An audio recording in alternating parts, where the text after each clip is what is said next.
après En Marche, en mouvement. Votez Balzac. Ça a l'air d'une boutade, mais cet homme, qui a été le grand romancier du XIXe siècle, n'a jamais été accueilli sous la coupole. Il a transformé le paysage littéraire du XIXe siècle, il a fait du roman cet outil de savoir et de connaissance, et pourtant, donc, comme je vous le disais, il n'a pas été, il n'avait reçu d'ailleurs que 2 voix pour rentrer à l'Académie française. Ce n'est que 8 ans après la mort de Balzac qu'un romancier va entrer à l'Académie française. Il est vrai qu'au moment où il écrit, le roman est un genre qui continue à souffrir d'un gros discrédit. C'est considéré comme un tissu d'événements chimériques et frivoles. Donc ça ne fait pas sérieux. Mais Balzac va transformer cela. Si j'ai choisi ce portrait, c'est pour 3 raisons. La première, c'est parce que il date de 1842. Et c'est en 1842 que Balzac va rassembler sous le titre de La Comédie humaine l'ensemble de son œuvre romanesque. La deuxième raison, c'est parce qu'il s'agit d'un daguerréotype. Nous sommes, comme je viens de le dire, en 1842, et Daguerre, qui va diffuser l'invention de Nicéphore Niepce, ne la diffuse que depuis 3 ans. Donc, quand Balzac fait ce choix d'être daguerréotypé et de diffuser son image avec ce nouvel outil, ce nouvel instrument, ce nouvel médium, eh bien, il témoigne de son intérêt pour les sciences, intérêt certain dont je vais vous parler bien évidemment maintenant, et il montre vraiment cet intérêt qu'il a pour le progrès scientifique. Si Balzac était encore aujourd'hui, eh bien, il serait complètement adepte du numérique, c'est une évidence. La troisième raison, vous voyez le geste. Descendez un tout petit peu la main, ça vous fait peut-être penser à quelqu'un. Eh bien oui, ce quelqu'un, que vous avez peut-être reconnu, c'est Napoléon. Balzac a voulu être le Napoléon des lettres. J'ai mis d'ailleurs la couverture de cet ouvrage que je recommande vivement, en découverte Gallimard, qui est très bien fait. Balzac possédait sur son bureau un buste en plâtre de Napoléon. Donc, ça montre bien l'importance qu'il revêtait à ses yeux. Et il avait écrit sous ce buste cette phrase: « Achevé par la plume ce qu'il a commencé par l'épée ». On voit bien donc cette ambition absolument démesurée de Balzac par rapport à ce qu'il veut faire dans le monde des lettres. Et cette importance de Napoléon sur Balzac s'explique tout simplement aussi si on regarde par rapport aux dates. Balzac est né en 1799. Donc, c'est le Directoire, c'est la Première République. Est-ce que ça marche, ça? Oui. Il a 5 ans lorsque Napoléon est couronné empereur des Français. Toute son enfance et son adolescence se déroulent pendant la période du Premier Empire. Et on sait l'influence qu'a pu avoir sur la génération romantique ces conquêtes napoléoniennes. Ensuite, Balzac, pendant la Seconde Restauration, se lance dans la carrière des lettres. Il fait d'abord du droit, mais finalement, il abandonne assez vite pour se lancer, comme je le disais, dans la carrière des lettres. Il publie au début des ouvrages sous pseudonyme, Lord Roune, Horace de Saint-Aubin, des ouvrages qui finissent au pilon. Donc Balzac passe, je reprends son expression, du statut d'homme de lettres au statut d'homme de lettres de plomb, c'est-à-dire qu'il va se faire imprimeur. Mais tout en étant imprimeur, il continue quand même à avoir une activité littéraire, notamment journalistique. Il écrit toujours. Et en 1829, Balzac fait paraître La physiologie du mariage. Et là, bingo, c'est le succès. Ça y est, il devient la coqueluche de Paris. Quel est ce jeune homme qui a écrit ce texte si extraordinaire? Donc, La physiologie du mariage, qui va être d'ailleurs intégrée dans La Comédie humaine, marque le point de départ d'une œuvre phénoménale qui va être écrite pendant la monarchie de Juillet.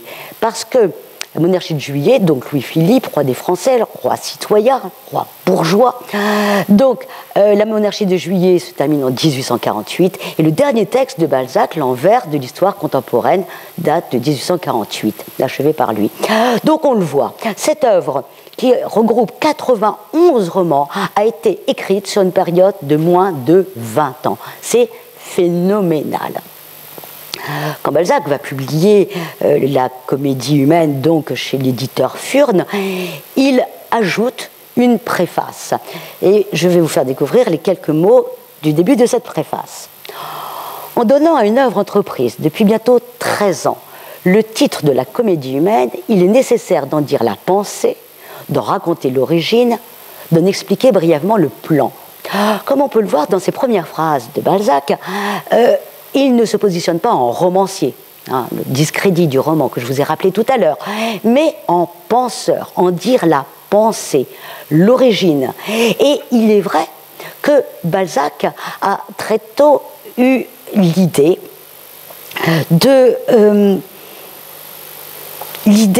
faire une comparaison entre l'humanité et l'animalité.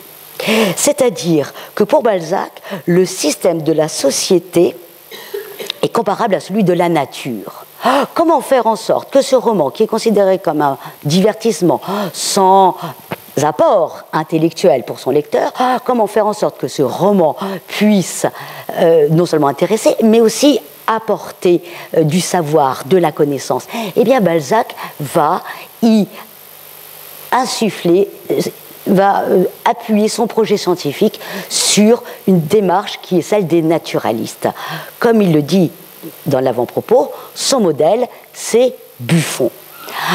Vers l'âge de 20 ans, Balzac se trouve à avoir les 36 volumes de la zoologie donc de Buffon, et ces 36 volumes stimulent chez lui un désir mimétique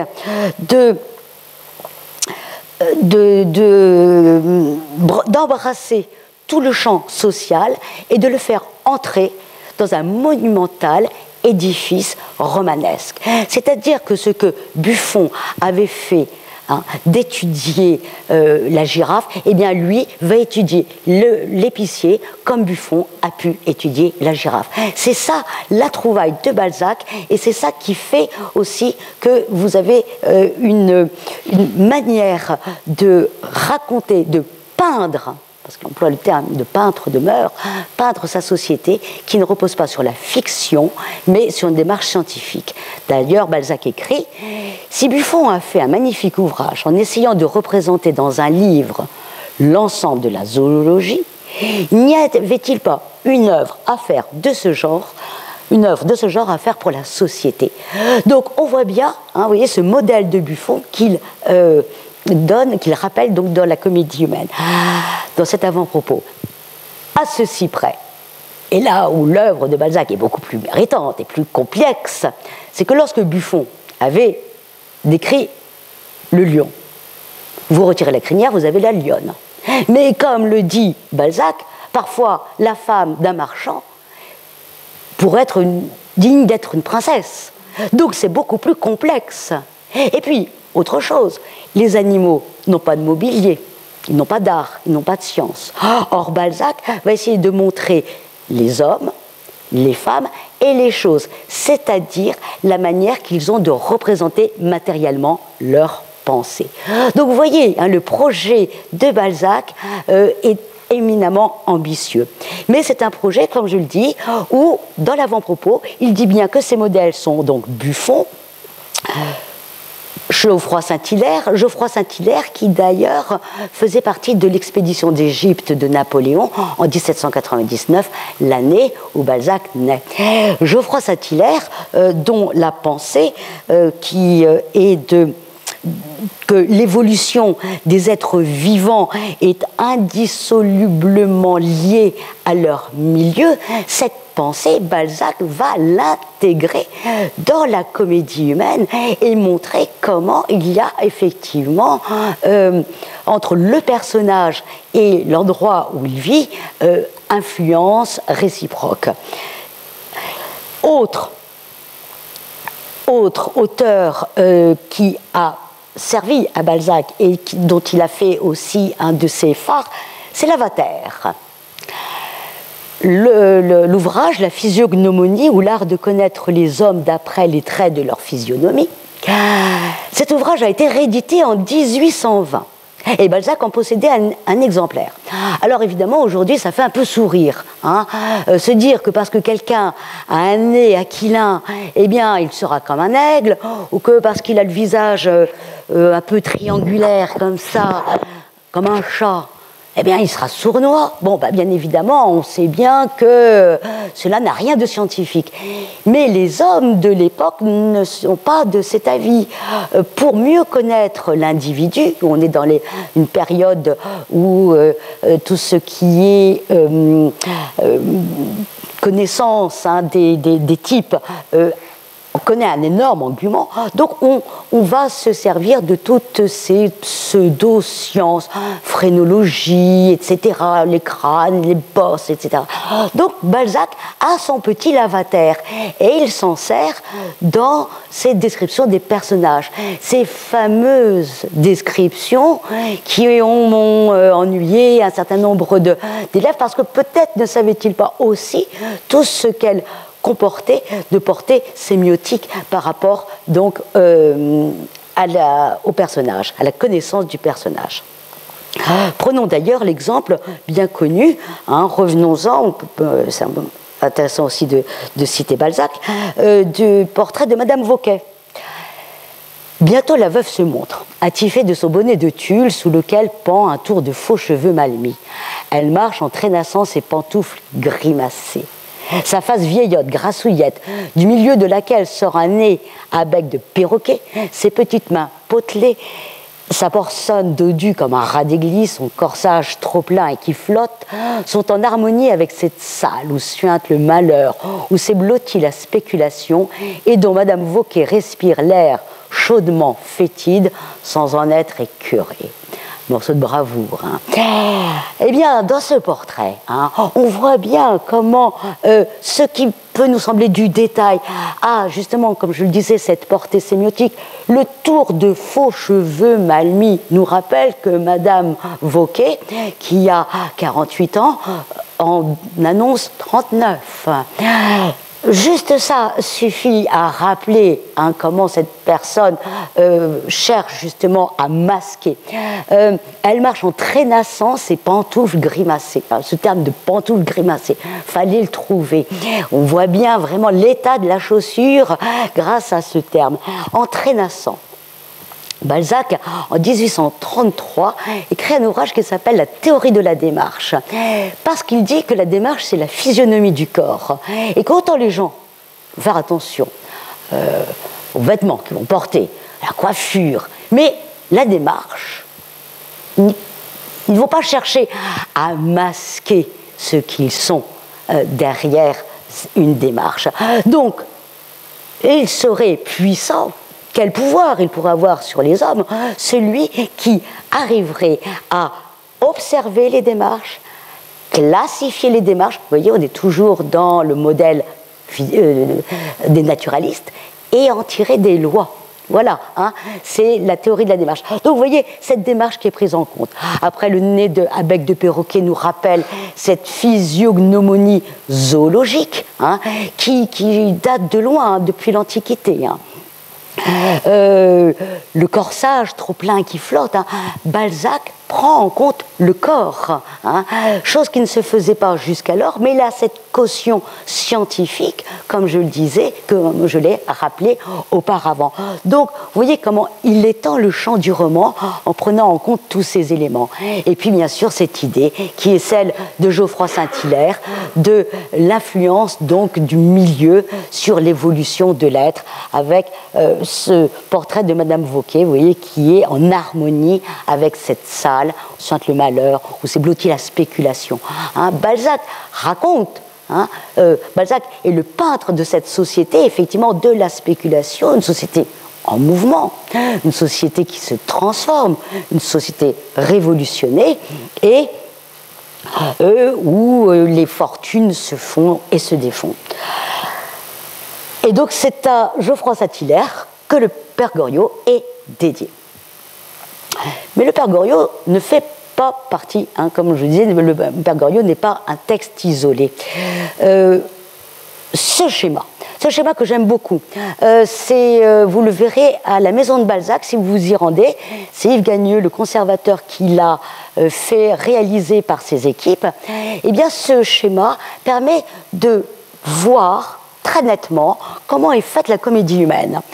Le terme de cathédrale est une métaphore que Balzac choisit, hein, utilise lui-même, hein, pour parler de son œuvre. Alors, comme on peut le voir, la comédie humaine, elle est faite de 3 étages. Vous avez en bas les piliers avec les études de mœurs.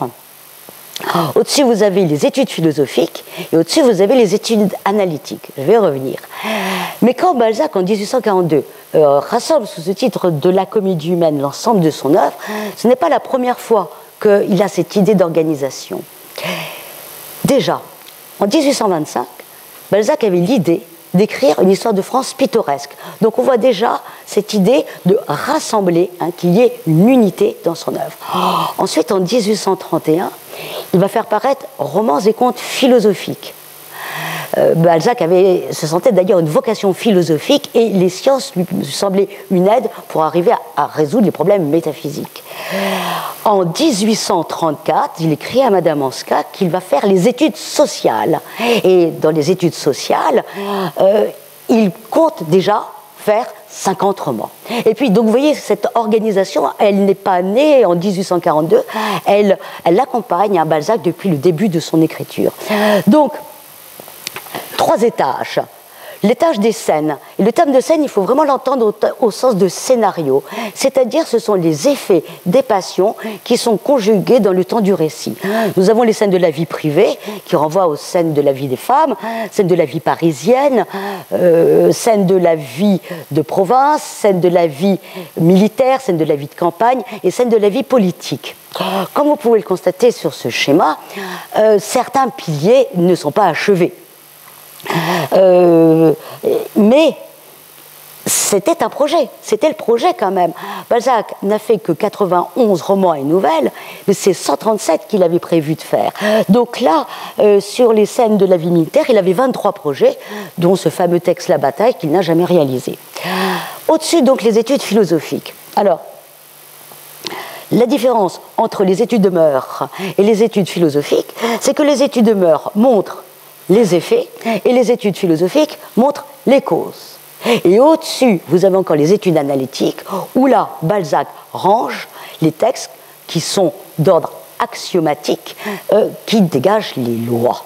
Alors, pour vous donner un exemple, pour que vous compreniez bien ce système, eh bien, dans la physiologie du mariage, qui est dans les études analytiques, donc au 3e étage, Balzac écrit cet axiome: ne commencez jamais le mariage par un viol. C'est un homme qui écrit ça, il faut remarquer. Et qu'est-ce que l'on voit justement dans les scènes de la vie privée, hein, prenons la femme de 30 ans justement qui se trouve dans les scènes de la vie privée. Et bien justement, comment ce mariage qui a commencé par un viol est une catastrophe, un malheur pour cette femme. Et combien d'autres personnages, vous voyez, qui, au-delà de Balzac, relisons Maupassant, hein, qui ont subi cela. Vous voyez donc cette organisation de la comédie humaine. La comédie humaine est, comme je disais, inachevée. Mais aurait-elle pu être achevée? Eh bien, à la Maison de Balzac, on se rend compte effectivement à quel point il aurait été difficile pour Balzac d'aller au bout de sa tâche, tant il prend et reprend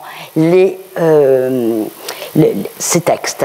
Alors, il donne l'exemple de La vieille fille. Donc c'est pour ça que j'écris La vieille fille dans tous ses états. Voilà. Alors, La vieille fille. Voilà, premier stade du texte, le brouillon.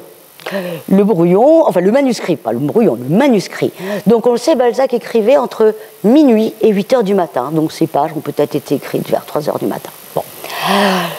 Au matin, à 9h, arrive le prote, hein, qui travaille pour l'imprimeur, qui vient prendre le texte de Balzac. il revient le lendemain avec le texte mis en forme sur la feuille que vous voyez, hein, la page blanche. Balzac avait demandé à ce qu'il y ait de grandes marges blanches. Hein, c'était une demande de sa part pour pouvoir y apporter toutes ces corrections. Et donc on voit, Balzac corrige, il le rend au prote. Retour à l'imprimeur. Le lendemain, l'imprimeur revient avec cet état du texte, où vous voyez qu'il y a encore nombre de corrections qui sont apportées sur la page qu'on lui a rapportée. Retour à l'imprimeur. Troisième retour. Là, on se rend compte que la vieille fille, hein, c'est le début de la vieille fille, le chapitre s'appelait Suzanne et les deux vieux garçons. Balzac corrige, vous voyez, Aimé et les deux vieillards. Retour à l'imprimeur. Alors, Suzanne et les deux vieillards. Balzac a corrigé à gauche la chaste Suzanne et les deux vieillards. Vous voyez comment il ironise avec le texte biblique. Hein, c'est Balzac. Retour à l'imprimeur. Alors, cette fois, nous avons bien la chaste Suzanne et les deux vieillards, mais Balzac fait remarquer que là, il aurait fallu mettre une majuscule à midi, et puis 2-3 autres corrections encore. Retour à l'imprimeur. L'imprimeur, donc, lui rapporte le texte avec les corrections. Balzac ajoute scène de la vie de province. Vous voyez comment, en même temps qu'il écrit, il pense où il va mettre son texte. Scène de la vie de province. Retour à l'imprimeur. Donc on a bien maintenant la vieille fille, scène de la vie de province, la chaste Suzanne et ses deux vieillards. Bon, Balzac fait remarquer qu'un ou n'est pas à sa place, et pour révision du tout. Révision du tout, ok. 8e épreuve. Bon, c'est bon, bon à tirer. Le texte peut paraître, il va paraître dans la presse. La vieille fille est le premier roman qui va paraître dans la presse, au sens de la presse quotidienne. Hein. La presse, c'est le nom du journal d'Émile de Girardin. Voilà. Alors, Balzac ne s'arrête pas là. Parce qu'à chaque nouvelle édition de son texte, il corrige, il reprend. Et la maison de Balzac nous le montre bien avec cet exemplaire, dit du Furne corrigé. Alors, la Comédie humaine a été éditée par l'éditeur Furne, comme je vous l'ai dit. Mais Balzac a encore corrigé cette édition. Et ce que nous lisons aujourd'hui, par exemple, dans la bibliothèque de la Pléiade, c'est cette édition du Furne corrigé en prenant en compte les annotations de Balzac. Hein. Donc, j'espère avoir fait tomber le mythe qu'il écrivait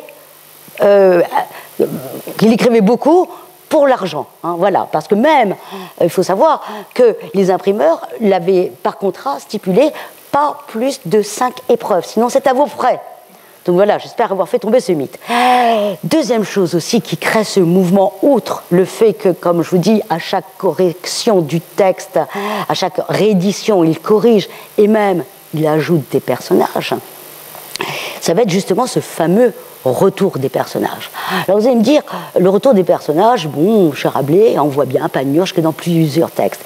Mais là où Balzac a une idée absolument géniale, c'est que c'est pas simplement qu'on revoit un personnage, mais c'est qu'on va voir son évolution. C'est qu'il y a des rapports, des relations entre les différents personnages. Quand Balzac a l'idée du retour des personnages, il est en train d'écrire le Père Goriot. Et il avait déjà créé Rastignac dans La peau de chagrin. Il remet Rastignac. Il avait créé aussi un texte qui s'appelle L'Auberge rouge. Et dans L'Auberge rouge, eh bien, un homme fait sa fortune avec un crime. Il s'appelle Taillefer. Eh bien, Victorine Taillefer, la fille de ce criminael, il ne sait pas que son père, d'où vient l'origine de sa fortune, se retrouve aussi à la pension Vauquet. Donc il arrive chez sa sœur, elle raconte ça dans un livre qu'elle a consacré à son frère après son décès, et il lui dit « Salue-moi, nous dit-il joyeusement, car je suis tout bonnement en train de devenir un génie. » Bon, voilà, il avait vraiment conscience que ce qu'il avait inventé était extraordinaire, phénoménal. Et donc, comme je vous le disais, voilà, les relations entre les personnages sont si structurées, reviennent tant, vous avez quelques 500 personnages reparaissants, que à la Maison de Balzac, ils ont pu faire une généalogie des personnages de la comédie humaine en montrant avec un certain nombre de flèches les relations qui sont entre eux. Donc vous voyez, hein, ce mouvement qui est là et que Balzac a créé lui-même, qui fait qu'il ne faudrait pas simplement lire la comédie humaine, mais il faudrait la relire justement pour mieux apprécier comment ces personnages qu'il va introduire, qu'il crée, il les réintroduit dans les textes du début, créant ainsi une espèce de système de relecture, je ne dirais pas programmé, mais qui fait toute la saveur aussi. Alors, le mouvement, c'est aussi lié à cette postérité. Alors, je ne sais pas combien de temps il me reste, parce que... Bon. Alors, une postérité, tous azimuts, comme je l'ai dit. Bon, en littérature, hein, Zola va bien évidemment reprendre le système des personnages reparaissants avec les Rougon-Macquart, Proust, c'est évident. Le cinéma, vous avez peut-être encore en tête ce film d'Ivangelo avec Lucchini et Depardieu. Vous vous souvenez? Non, le colonel Chabert. Mais surtout, ce qui est beaucoup plus amusant, c'est que dès 1906, c'est-à-dire qu'on est un peu plus de 10 ans après l'invention, la création du cinéma, eh bien c'est un texte de Balzac, La cousine bête, qui est adapté au cinéma sous le titre de La Marâtre, et le réalisateur est en fait une réalisatrice. Voilà, Alice Guy, la première femme cinéaste de l'histoire, est aussi la première à avoir adapté Balzac au cinéma, sur le grand écran. Alors, en France, comme aux États-Unis, la Metro-Goldwyn-Mayer, hein, on est avant le parlant, comme on peut le voir, États-Unis comme Russie, Gobseck l'usurier, hein, eh bien Gobseck l'usurier est porté à l'écran en Russie par Orlov en 1936 et a d'ailleurs donné lieu à un remake en 1987. Balzac ne cesse donc d'insuffler son intelligence et donner envie, hein, d'être adapté dans différents domaines. Celui de la peinture, on en parlait tout à l'heure. Eh bien, Picasso, les portraits de Balzac par Picasso. Picasso s'identifie à Fraunhofer, le peintre génial, dans le chef-d'œuvre inconnu. Donc vous avez ce portrait de Balzac, et puis vous le savez, il a aussi illustré le chef-d'œuvre inconnu. J'ai mis en regard, excusez-moi pour la piètre qualité de la photo, ce portrait de Balzac par Hong Min. Hong Min est un peintre chinois qui est le peintre du parti. Voilà. Hong Min, en 2013, a fait ce portrait donc, de Balzac. Et si je l'ai mis, c'est aussi pour vous faire comprendre que si Balzac est lu par les Chinois, aujourd'hui, c'est pas parce qu'il s'intéresse aux mœurs dans le Sancerrois en 1822. Ce qui les intéresse, c'est justement parce que ce que Balzac a dégagé, c'est l'essentiel du comportement des hommes les uns avec les autres, et que ça peut parler aussi bien à un Chinois qu'à quelqu'un aujourd'hui. Donc, comme je le disais, dans tous les domaines. Et bien sûr, l'économie. Alors, l'économie, j'ai mis de Karl Marx à Thomas Piketty. On le sait, hein, dans la correspondance de Karl Marx à Engels, qui lui recommande chaudement de lire Balzac pour comprendre les mouvements économiques qui ont agité la société de la monarchie de Juillet et même de la Restauration. Thomas Piketty, avec le Capital au XXIe siècle, s'appuie sur Balzac pour démontrer que la fortune du temps de Balzac, comme aujourd'hui, elle ne repose pas sur le travail, mais sur le capital. Et Thomas Piketty explique que c'est en lisant le Père Goriot, ou en relisant, qu'en écoutant le discours de Vautrin à Rastignac, où Vautrin explique à Rastignac, bon, tout cela se passe dans la pension Vauquer.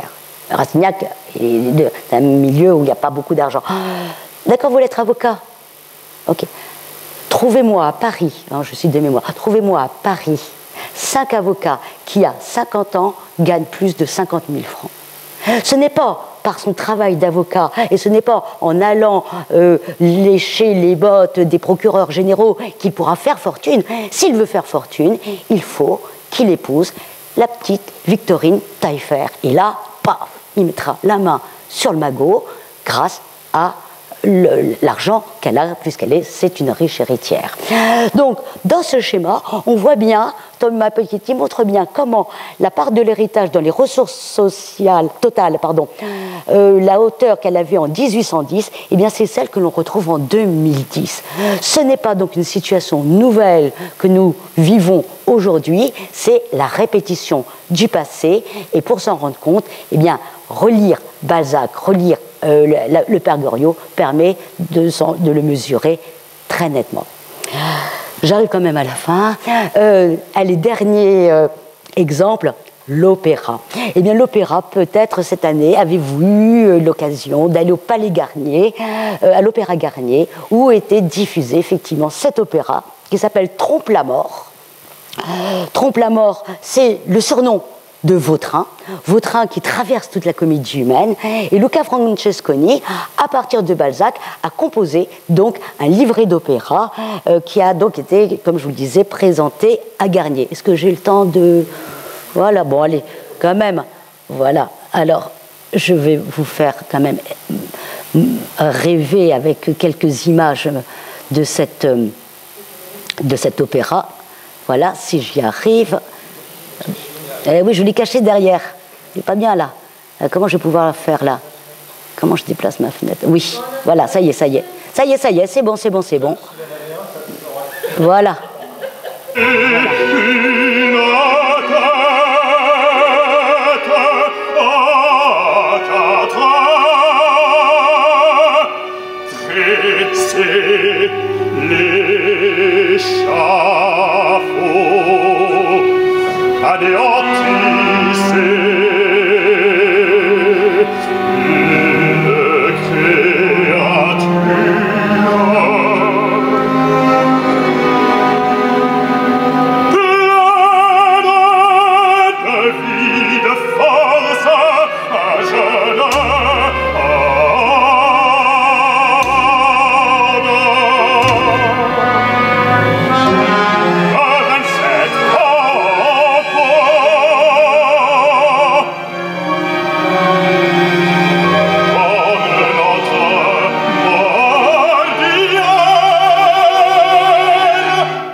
Bien, bon, eh bien, écoutez, j'arrive à ma conclusion.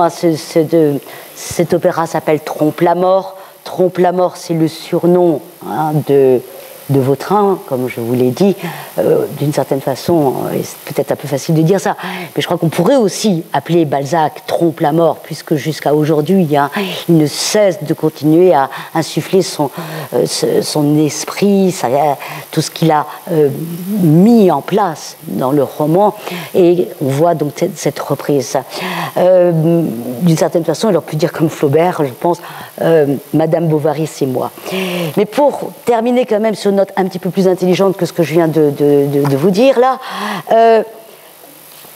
Balzac, donc né en 1799, a été l'exact contemporain de Victor Hugo.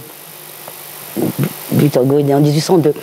Victor Hugo qui d'ailleurs avait été la deuxième voix pour Balzac à l'Académie française. Victor Hugo est présent au moment donc des funérailles de Balzac, et cet homme qui avait si bien compris le texte de Balzac, écrit ces paroles sur lesquelles je voudrais finir. Voilà, je les ai trouvées. Tous ces livres ne forment qu'un livre vivant, lumineux, profond, où l'on voit aller et venir, et marcher et se mouvoir, avec je ne sais quoi d'effaré et de terrible mêlé au réel, toute notre civilisation contemporaine. Voilà, je vous remercie de votre attention.